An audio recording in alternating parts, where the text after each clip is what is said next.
we grew up together as friends, and then we ended up getting married. So yeah, we were pretty young. Yeah. I mean, I've been tithing since I was a child, Yeah, really. same. My mom taught me that. It was because we had to, just like everything else. I don't think there was a heart part in there. I thought it was my efforts, my work, my chores, my whatever that got me the pay, and then I gave a little bit back, not understanding it was all his to start with. Yeah, and I think one thing that really triggered for me was we attended a crusade that came to Rochester, and that was the first time we'd ever done anything like that.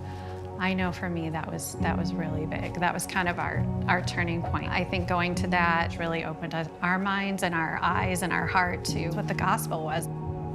And that was back in 98, I think. Yeah. A year after we moved to Texas. The Crows invited us. I was mowing the yard, and he came by and saw I had a shirt on from a college, and he recognized it because he lived in Rochester. And so he struck up a conversation.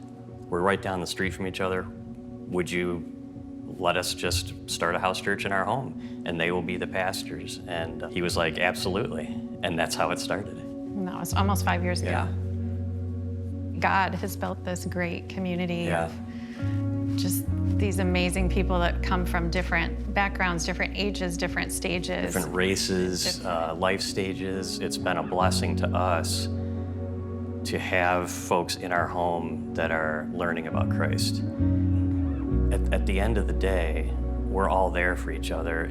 It's been amazing. Which I know I've said, it goes back to the verse that Jason talks about all the time. That, you know, God puts us exactly where we're supposed to be. What we've tried to do is model faithfulness. Because we've been tithing our whole lives, tithing is not a huge thing for us. Going beyond the tithe is where we start to get our faith stretched. But there's others who are not yet tithing. And so what we do is we encourage people, hey, look, just try it. I'm not talking about a prosperity gospel or health and wellness, all that kind of stuff. What I'm talking about is you cannot outgive God.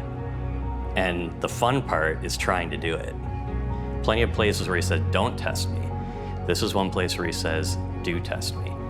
And see if I won't, bring the tithes to me and see if I won't pour out blessings to you that cannot be measured.